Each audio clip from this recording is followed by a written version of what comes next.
Hey folks, welcome back to another review with yours truly, Sam Healey. Today we're taking a look at Smiths of Winterforge from Rule and Make, and it has dwarves in it, where you're basically trying to score the most points by finishing the most contracts, finishing the best contracts. You have to take out some loans every once in a while, hire some crew members, go over to the market, get some more components, go out there searching for more contracts from different clients. There's a lot of stuff going on. Let's get down to the table. I'll show you how it works, and then we'll come back with some final thoughts in just a few moments.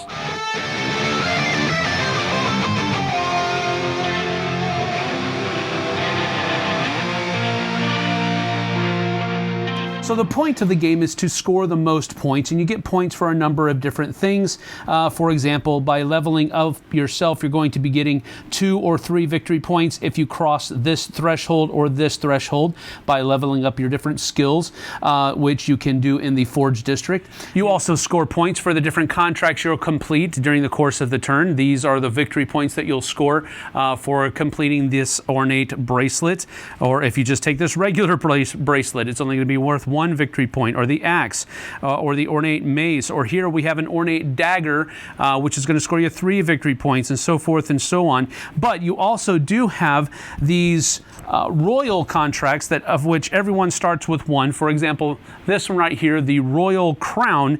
It's very hard to forge, but you're also going to get a lot of victory points for it as well.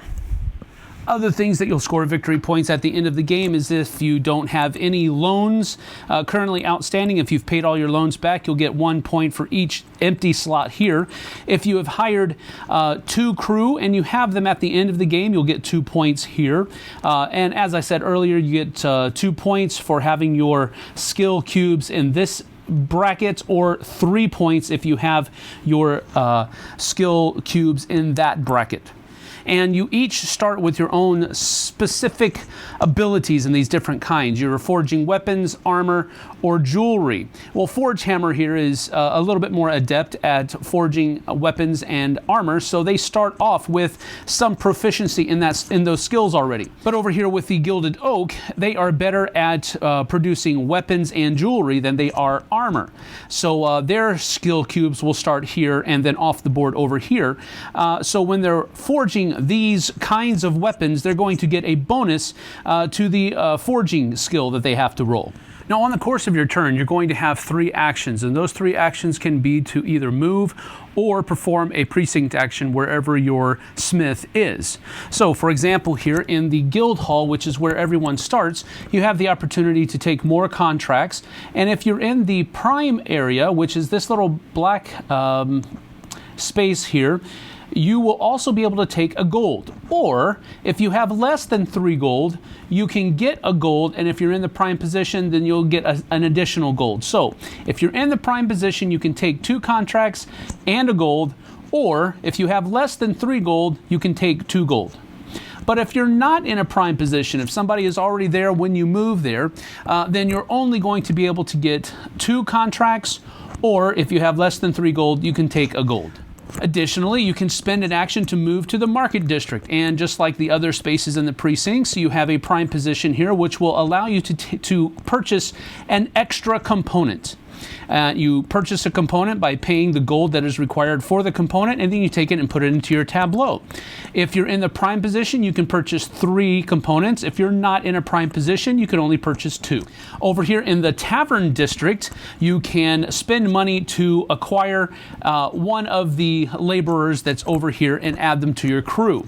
If you're in the prime position, then you'll also get a 1 coin discount on that purchase, and the amount that you have to use to purchase is in the lower right hand corner of the card, and then of course whatever discount you may or may not get being in the prime position. Down here in the banking district, if you're in the prime position, you'll be able to take out a loan, but you'll get an extra dollar or coin for doing that. So for example, with this loan right here, if you're in the prime position, you would actually be able to borrow $11 or coins, but you'll have to repay 14. Whereas if you're getting this one right here, you'll be able to borrow 7 and pay back 10. But if you're not in the prime position, if somebody is already there, you'll simply get what's listed, and the repay value is the same as well.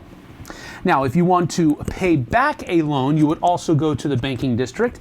And if you're in the prime zone, then you'll get a -2 discount for paying back the loan. So for this one, if you're in the prime position, you'd only have to repay 8 coins instead of the 10, 12 coins instead of the 14 on this one. And then finally, the last place you can go is up here in the Forge District. And the Forge District is where you're going to actually try to accomplish forging some of the contracts that you have already in your tableau. Now, if you are in the prime position, you will get an automatic +1 to your roll. Now, the other thing that you can do in the Forge District is train your guild. When you train your guild members, you simply pay the amount that is in the bracket in which your skill member is. So in this first bracket, you pay 3 coins and you're able to raise your skill 1. If you're up here in this bracket already, you'd have to pay 5 coins and then you'd be able to move it up here. Now, forging contracts is where you're going to be scoring the bulk of your points.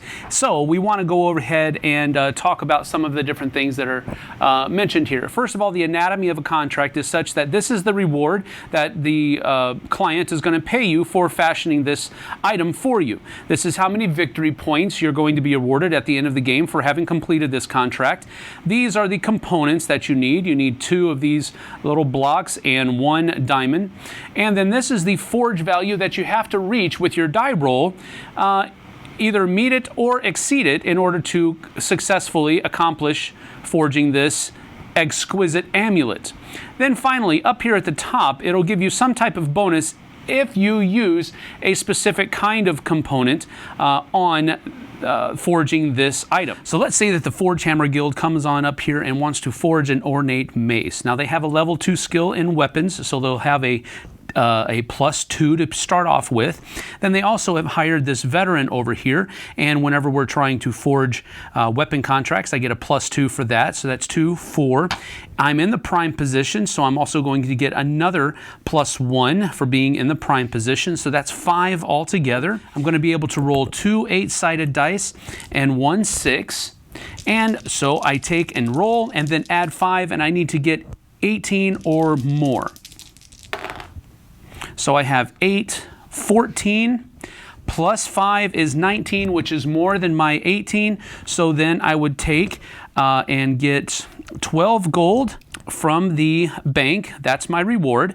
But one of my gold has to go to pay the guy that helped me make it.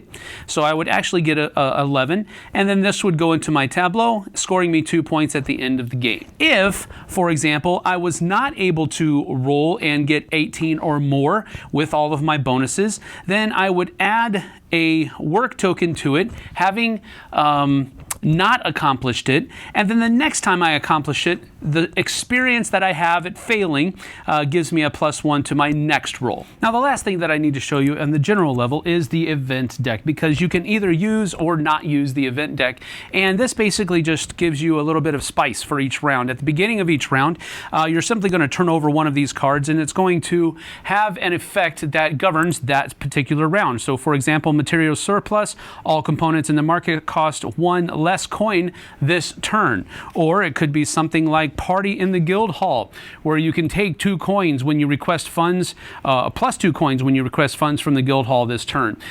So if you're running low on cash and you stop by the guild hall, hey, they're extra generous this round. An accounting error, take +2 when you take out a loan, or you can pay -4 coins back when you pay back a loan this turn. And so there's a number of different things that are not really huge as far as the effect that they have, but they do provide a little bit of spice to make it a little bit random and not as calculated. And that's generally how you play Smiths of Winterforge, by each person taking their 3 actions, moving around the different precincts, carrying out, collecting resources, hiring crew, maybe taking out some loans, getting some more contracts, and that's how the game will continue until the contract deck has completely run out, or if somebody successfully creates or forges their royal contract. At that point, the players will all play until everybody has had an equal number of turns, and then points are calculated. Whoever has the most points is the winner.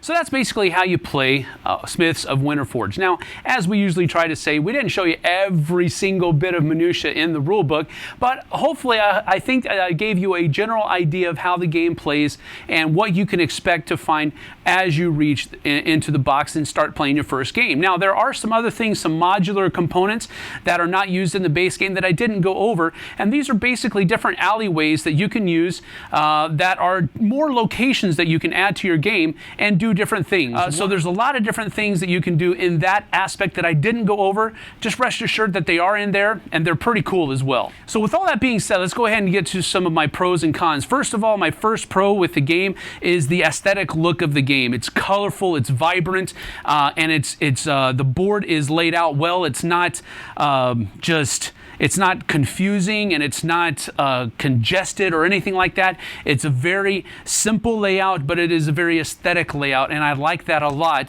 about the game because it does, as people are walking by, they're interested. They want to see what you're doing. They want to see what you're playing, and they ask questions about it, and I think that's great when games do that.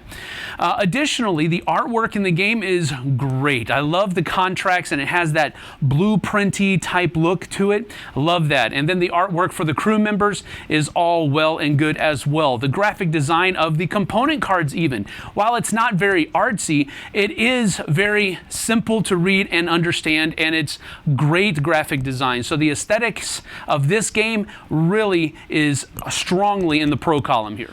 Another part of the game that's strongly in the pro column are these things that I just got through mentioning as we got into my outro part. And so you have the Thieves Guild, which allows you to take or steal components from other people. Then you have the auction house, where you can go and auction off the different contracts that are available on the board.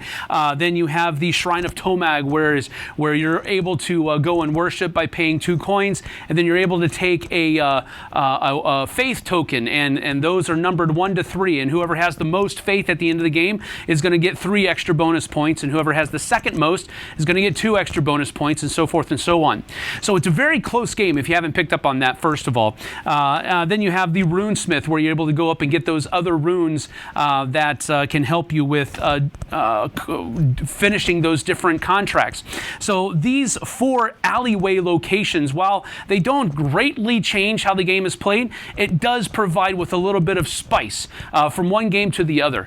So you can choose to use only one of them, or 2 of them, all 4 of them, or none of them. And that's what I like about this. I love these little modular, expansion-y type stuff that games are starting to include in some of their rule books. Another pro is the component quality of this game. The cards have a really nice stock to them. They have a great finish on them as well. They don't feel or look like they're going to show their wear anytime in the real near future, even with multiple plays. The skill cubes, while they are just cubes, I like the fact that they fit into slots on the player board. I like it when that happens because they have less of a tendency to be shuffled around, and there's less of an opportunity for you to forget at what level your skill was actually resting on when they're actually sitting inside a hole in your player board. As we're mentioning the player boards, that's another con for me. You have variable player powers. Now, they're not over the top like in some other games where you have this humongous ability that you can use, and everybody has that big ability that they can use. This is more subtle.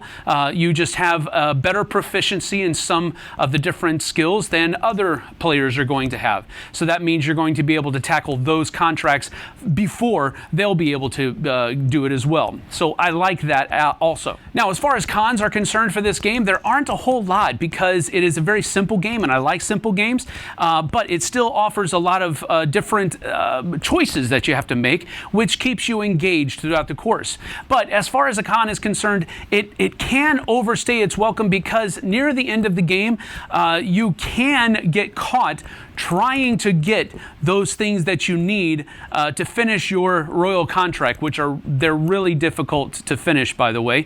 And if you get caught in that rut, the game can kind of elongate without you even realizing that it's happening. But the other players at the table are like, come on, let's finish the game. Now, there is an answer to this. The other people who are in the game do not have to wait for you to go and finish your royal contract. You can go and try to sap those contracts, and then you'll make the end of the game come a little bit faster. So there is that answer to this problem or dilemma. It's just that multiple people can get caught up trying to finish that, and it can elongate the game when it's really not necessary to do so. So really, with all that having been said, I'm going to give Smiths of Winterforge a very strong 8 out of 10. I really enjoyed the game. I was very much looking forward to trying it because I'm a sucker for Dwarven themed games. I like forging themed games as well, where you're going out and making different artifacts and weapons and armor. That just is kind of something that falls within my wheelhouse. So I was very much looking forward to this game, and it did not disappoint at all. Had a lot of great fun with it, and it has a lot of replayability with those different modules that you can add in or take out at your leisure. So 8 out of 10 for me for Smiths of Winterforge, and that's it from me. We'll see you guys and gals on the flip side. Take care now.